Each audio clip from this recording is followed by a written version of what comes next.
Hello, bit of an update.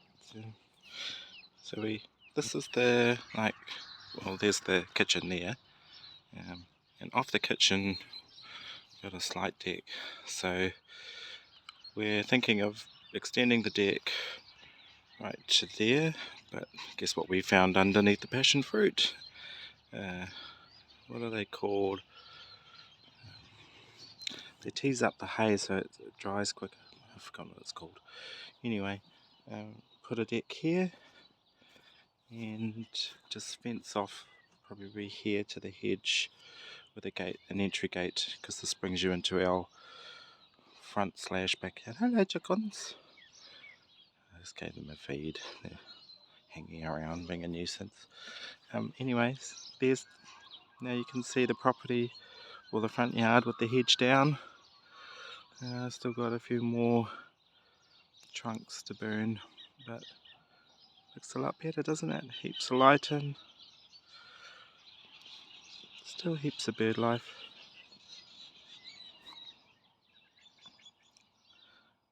And I think, because now we're grassing it up so that it's all makes sense.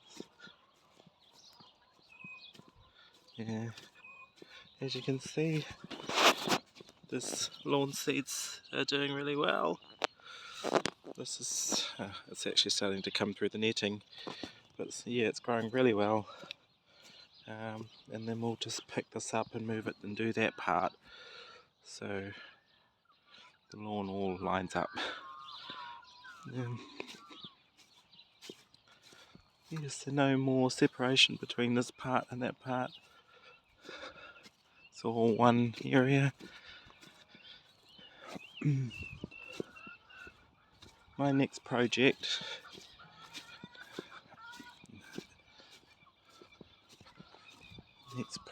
is these little beauties, our strawberries. You can see they're already starting to flower. So there's 20 in there. I've got to prep some space because we want things close to the house. You don't have to walk for miles to collect it. So just on the other side of the new front lawn is our main orchard, well, fruit orchard. The nut one's over there, but I just thought maybe a few rows of, following the mow lines, we have a few rows of strawberries. Well, it won't be all the way because it's how far is that? 58 meters away. Don't need that many strawberries. But I could put the strawberries up here, a patch of watermelons down there, the goji berries next to it, and then over here the Cape gooseberries. It's got heaps of those.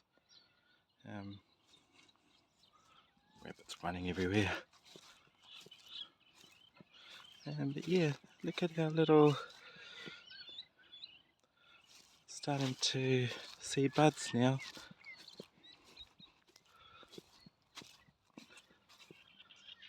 Go away! And they're all starting to, all except the nashis and the nashis and apples, they're always late season. So this is a double grafted nashi, horsui and nijiseki. And the other one down there is the korsui and horsui, I think it is. We've got 3 varieties. But yeah, as you can see, I've got to get some spray out for around the base of the trees. You can see all the grasses. That's where I can't get to them with the mower. And then I've got to order some mulch for delivery this weekend so that I can start mulching them up for summer, getting them ready so we don't have to water them.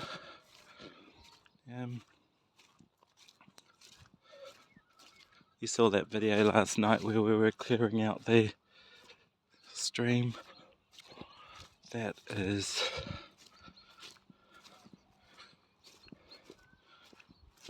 she.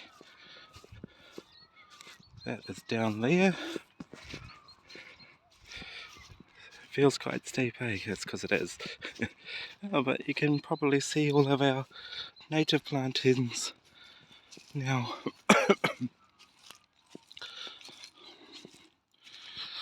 Actually starting to show up better now that they've come out of the ground. But down, let's see if I can get it. Down there, I can't quite hear. I can hear the water, but I don't think this thing will pick it up. But that's where our new stream is. Well, not new. It's just uncovered. It was going underground. There was so much weeds there that it wasn't finding a path over the top of the weeds. Oh, paka. They're beautiful trees. And next to it a cabbage tree. Where's our Nikos? We got Nico palms in here. We managed to find the East Coast variety instead of the Chatham Island or Kermadec ones that are usually for sale. So we got the native one. Well, they're all native, they're all from New Zealand.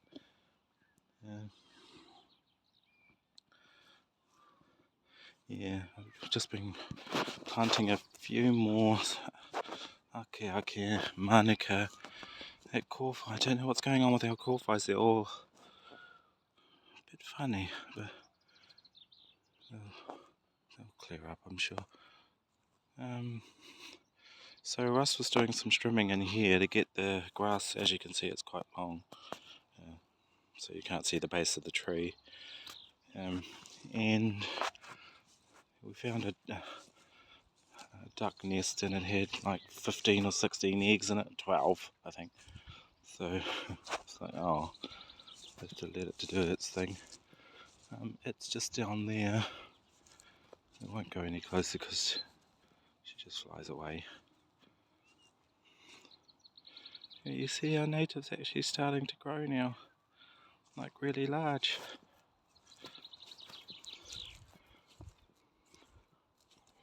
It's pretty good.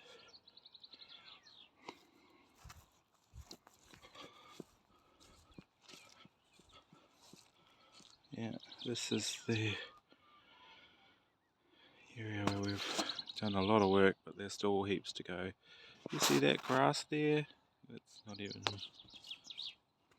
That's better thick as grass. That's how high it was all around. That's how high it is down there. I don't know if or when we'll ever clear that one out. It'll probably just be leave the sheep in there and let them go for it.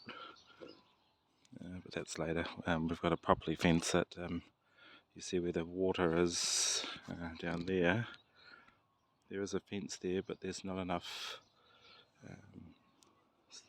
standards or waratahs in place to stop animals going through them. So it's a later project. Got... You won't be able to tell, but under all of that grass there's heaps of berries in there. Well, there's our resident ducks. Those two are the ones that have got like, I think it's a dozen eggs.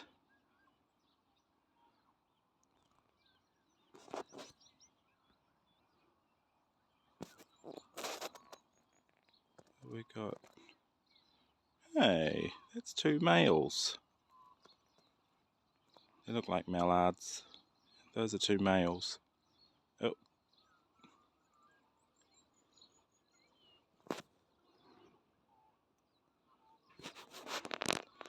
Yeah. So they're having a swim while wifey's up here sitting on the egg somewhere, just in that big grass patch somewhere around there. Over there I can finally see nut trees. Yeah, where are they? Macadamia there. walnut on either side of the macadamia. Another macadamia over there. We've got pecan, 2 pecans and an almond over there.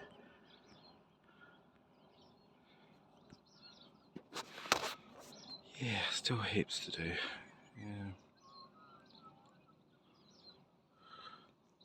Going this way. Where's our girls? I haven't seen our alpacas.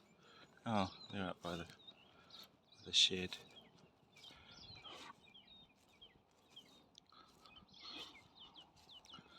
Anyway, that whole paddock, I can't wait to get into that because we're going to do some things there. I'm sick with the flu, so I haven't gone to work today. Beautiful day though. Lovely day.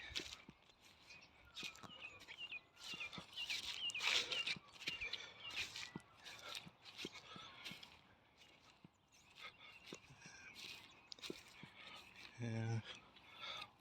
These look dead, but if you have a closer look, new leaves are coming out. So yeah, winter hits them, but they still grow back.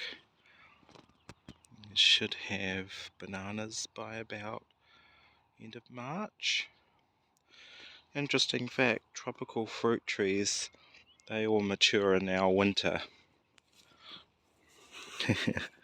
Which is cool. So your pineapples, your guavas, pawpaw, papaya, bananas,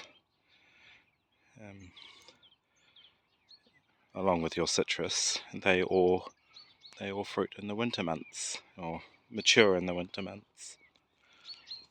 So these will produce fruit June and July next year.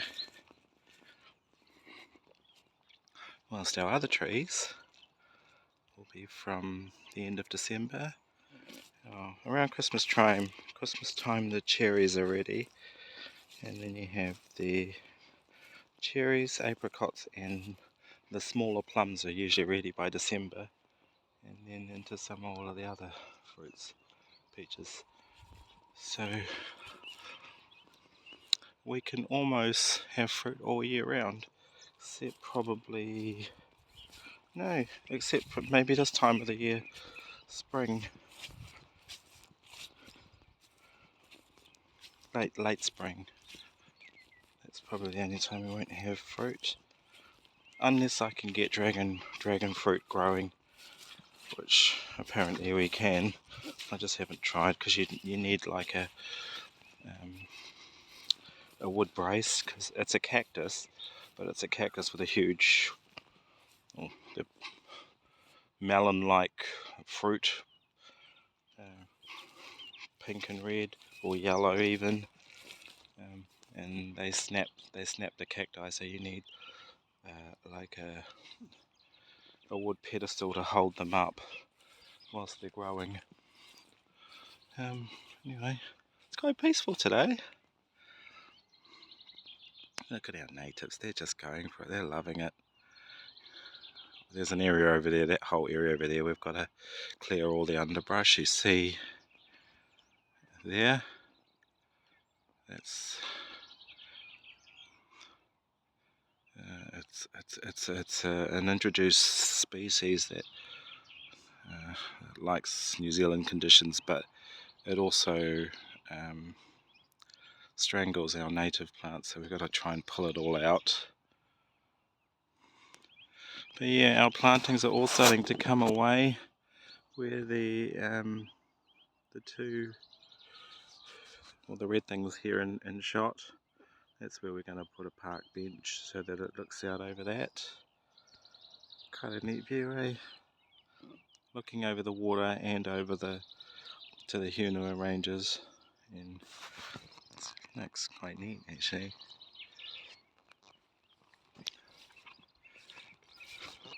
Then we have this paddock here. At the end of this paddock is my nut trees, which is behind that huge kaikatea. That way.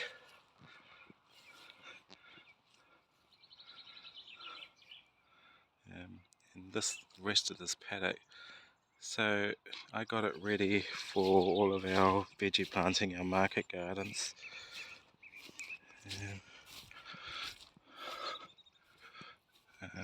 So I've planted up some Fijo trees because on the other side of this paddock will be another animal paddock. And I think we've told you we're going to get kuni pigs because they're not so destructive on the land. They will just graze on grass, and as you can see we've got heaps of it. But over there's a whole area we haven't really done anything with because it's got that big pile of stones there. It would be a nice area for pigs, but you can hear someone's dogs. They shouldn't be anywhere near us. Must be our neighbours. Anyway, it's a nice area for pigs over there because you've got a water. You should walk over there. It's not that far.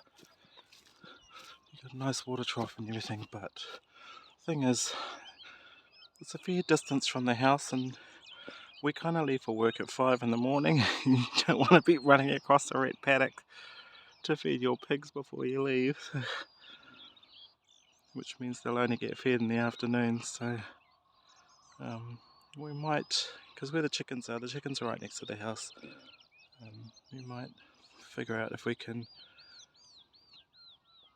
put a pig pen on the other side of the barn over there, because that way we can get to it quite easy. I haven't figured that part out yet. There's a shelter over there we're going to use, but it's bloody concreted in. Nuisance. Yeah, so we've got to come up with another idea.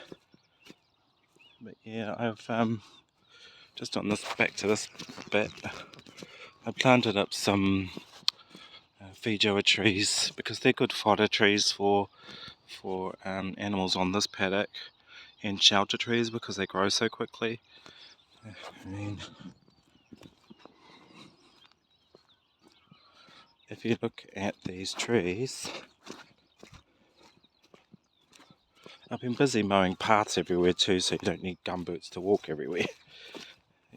And so these are about a metre, but in a year they'll grow a metre, so they'll be up to just past the fence line in a year, and quite easy to create shade for animals that are in that paddock, whilst also creating a windbreak for this paddock from the that's the westerly winds. Not that westerly winds are usually cold, it's normally southerly winds that are cold coming from that way. But as you can see, it's kind of downhill. So yeah, those are there for that reason, and they're good little indicators on where our rows of veggies are going to go. But this paddock is really large, so we might change its use in the future and move all the veggies over by the orchard, just because that's also large and only a third of it's being used. So yeah, my strawberries might have mates come the end of the year with corn and all sorts of other stuff, eggplant. But I've given our nut trees heaps of room, because I don't know if you've seen walnut trees or even pecans. They grow absolutely large. They're huge trees, and the good thing is this is the northern end of our property. From our property it looks like it's a flat thing, but from our property edge, where that fence is in the distance there, it just drops down into our neighbour's property. So having some big trees, deep rooting trees in this area is not a bad idea.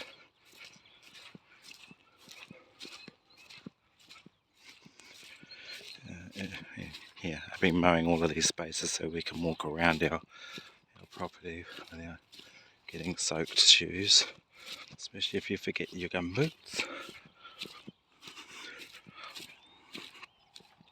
But yeah, as you can see, or we'll soon see, our neighbour's property slopes away and downhill from us, and it does that everywhere surrounding us. So they've got some, these are like native blueberries. The Pukik will love them. Yeah, but they grow really quickly and they're really deep rooting, so over there you got some little natives planted.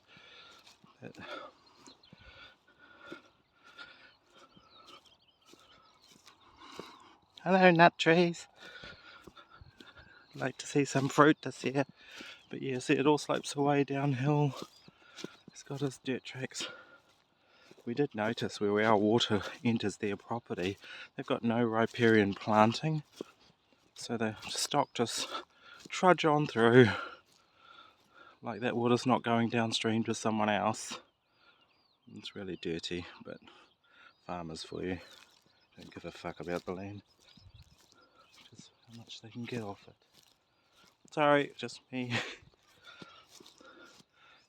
Yeah, so his land, as you can see over there, is wasting away. No trees, nothing to hold it up. Just all grazing land. I mean, he loses if he loses his land because he's got nowhere to graze. It's just dumb. Yeah. Anyway, no feelings on him. We're not going to fall into that trap, so that's why we've done heaps of planting. And yet to find avocado trees. There's a variety I'm looking for. It's called a JALA. I don't know if it's spelled Jala or Yala, whatever. But that avocado, the avocados are the size of watermelons, and they don't oxidize as quick, so they last longer. And that's what I want running down this fence line here, because they grow to about 4 meters, so they're very good trees for property lines. So if I can find them, I know you've got your normal Haas or Reed or Furt avocados, but this Australian variety they're humongous. Just finding some is hard. But yeah, so I've been cutting all these paths so that we can get around, and broke our streamers because I kind of want to do that, because these should be some steps down to the pond area over there, but just got to clear it out first. And these are the things I was talking to you about, the bloody blackberry bushes, and I can't remember the other one, but need to pull them out.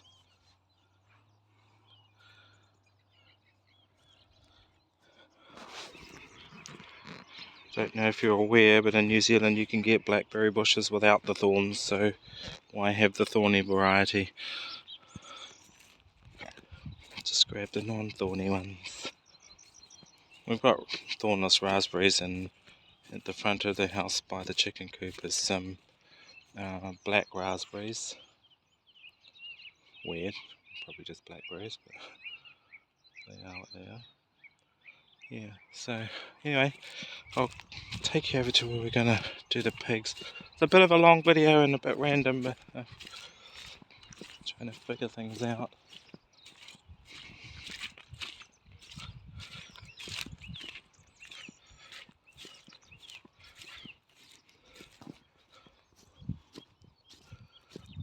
You can see the water.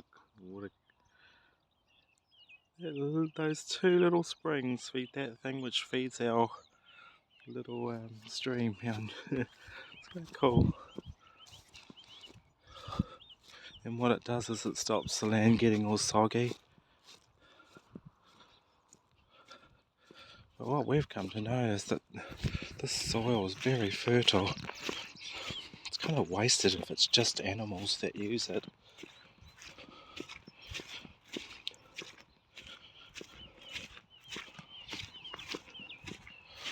There's this farmer around the corner from us. He's got so many cows that it takes them about a day just to clear a paddock this size full of all this grass, and then all you see is mud.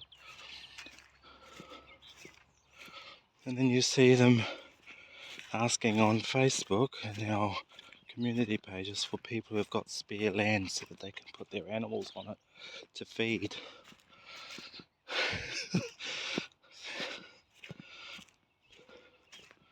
I mean, they must know how many animals you can have per hectare, but that doesn't faze them to put 10 times that amount on and then ask people for their land to use to feed their animals. Sorry, I just found it annoying because we asked for some suggestions on that community page what we should do with our land, and the first thing was ring your local farmer and get their animals on your property. Thinking, fuck them. Anyway, so yeah, that's the big mound.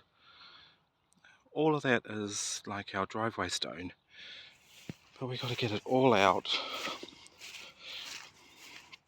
We use it for something, and we've got so many things we can use it for, but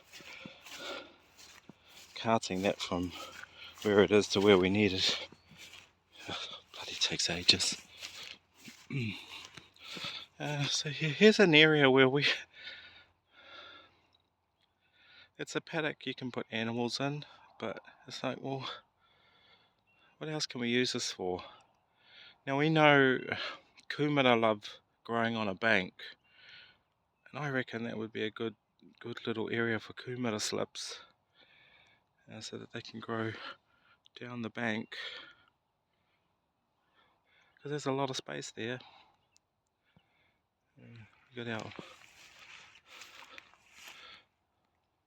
our... didn't notice that. I've just realised somebody's cut our trees down. The non-native ones, somebody's cut them down. Holy shit.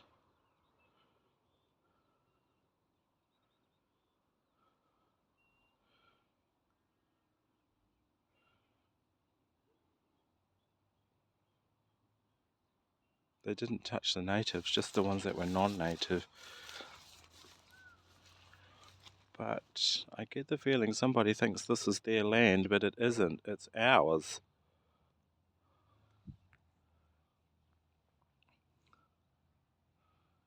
We might need to harvest these, because we've got fern trees in here.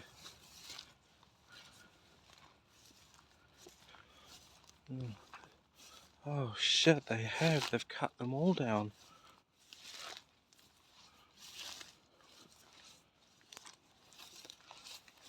As you can see, somebody's been cutting our trees down and stacked them up along here.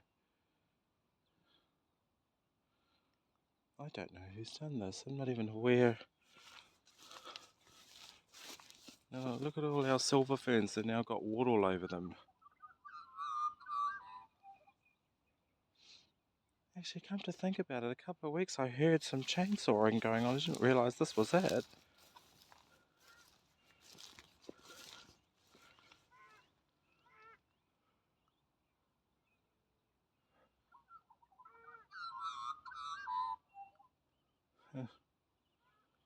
Holy shit. I mean, they left all the ferns up, as you can see there, behind these big trees, but these trees are put here,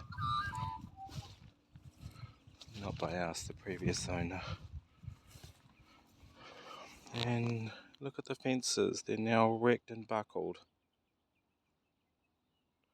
Not that any animal can get through them, but they've basically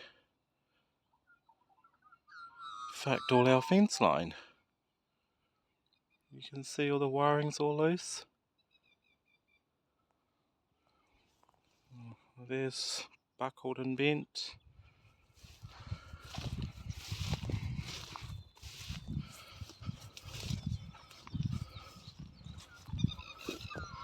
Now this wire's snapped.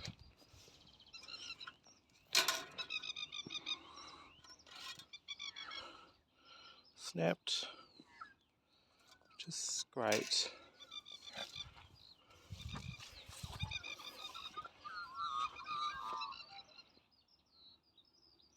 You bastards.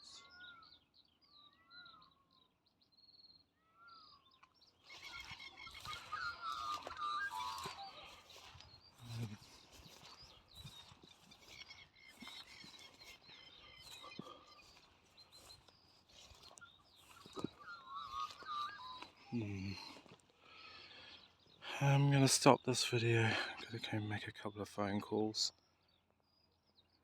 I mean, just rude. Cannot believe this.